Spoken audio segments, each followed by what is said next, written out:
Andrew Hallissey joins me now, Executive Managing Director at Occupier Services for EMEA at Colliers. Wonderful to have you on the program. Good morning, great to be here. Well, this is a fascinating area for market participants. Commercial real estate especially has been seen as a major risk for investors who watch this program. Let me just kick off with the fresh data that we just brought to viewers here.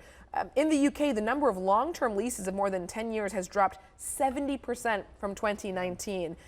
It paints a pretty grim picture for office. Yeah. What's your take? It's reflecting a structural shift in terms of how businesses want to occupy their space. So since the pandemic, there's been a very large degree of uncertainty in terms of exactly how much space corporations need. They've been rethinking how they've been using that space, but the biggest trend that's reflected in the data this morning, but also comes out of our most recent report, which is titled Navigating the Uncertainty of Change, is that large corporations want more flexibility, they want more agility, because it's very difficult for them to predict exactly what they need right now. It's got to be so hard to predict.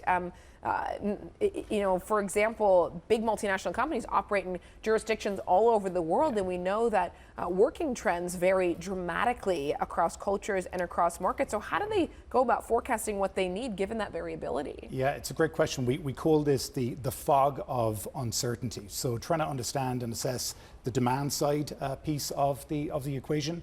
Look, I think the reality is over the last couple of years, we have seen such a divergence of strategies from major corporations who, during COVID had everyone at home, then they were trying to get everyone back in the office.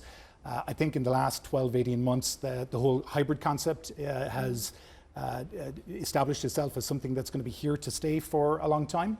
But it hasn't eroded the complexity of trying to figure out exactly how much office space do we need, where do we need it, how much flexibility should we have, because if we think we need a certain amount now, it's going to change in 12 or 18 months' time. So it is certainly a complex environment out there right now. Well, you talk about hybrid working being here to stay. I think that would certainly be the choice of employees, but employers in many cases want those employees to come back to the office.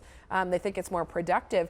What's the most effective way to lure employees back based on your research? Yeah, it's an interesting question. And look, certainly employers do generally want to see employees come back into the office, but not necessarily 5 days a week. Okay. So the whole concept of hybrid is about empowering the individual to work in the best form, the best model, the best structure, the best environment for the type of work they're doing. So look, I think the general guidance is there needs to be leadership from the top of the organization to define what our working policies are going to be and how we're going to collaborate and make sure we're fostering a really strong, powerful culture within the company.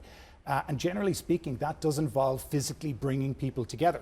But what we've seen over the last 2 years is a pretty major restructuring of how space is being used.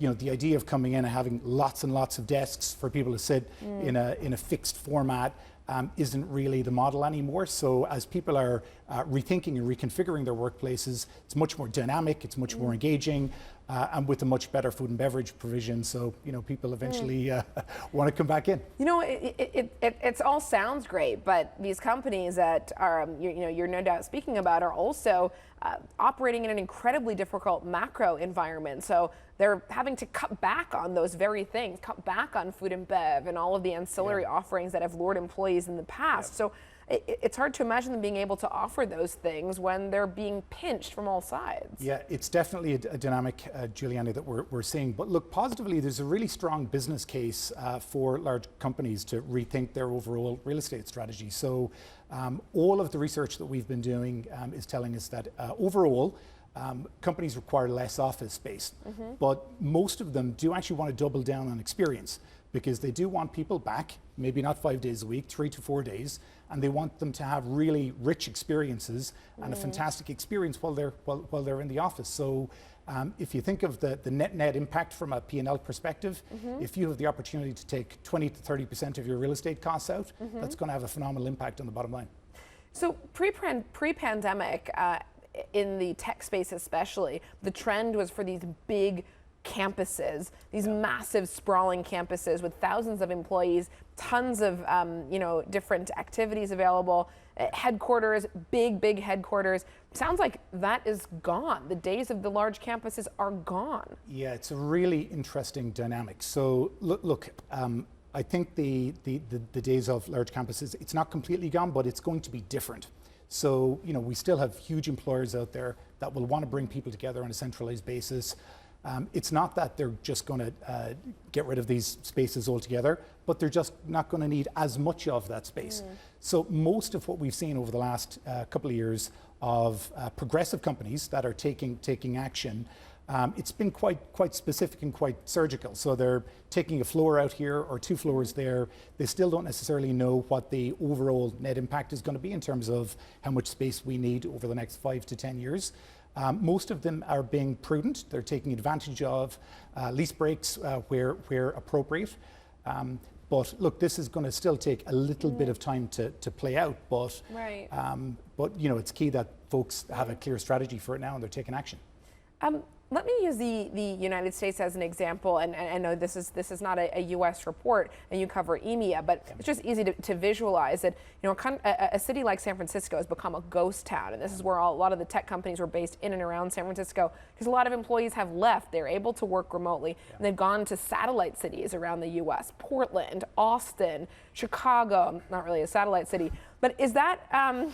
Apologies to anybody from Chicago watching this morning. But are companies considering building these smaller offices that you talked about in these, satellite cities, or are they still thinking about tier 1 cities as their, the primary place? Yeah, great question, Juliana. Look, it's still tier 1. So, in effect, over the last 24 months, we've seen very few major HQ change decisions.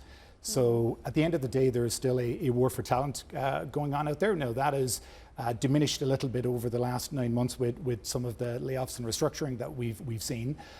But employers want to make sure that they're providing great places for their people to be productive and great experiences so they can build and enhance organizational culture. So what we will likely see is, we don't think any major change decisions. There's always the odd one, but we'll likely see more focus on the existing space they have, making it even stronger and better relative to workplace experience for the people. So working with what they've got. Yeah, very much so. All right, Andrew, thanks for the conversation. Fascinating stuff. Thanks for having me. Andrew Hallissey, Executive Managing Director, Occupier Services, EMEA at Colliers.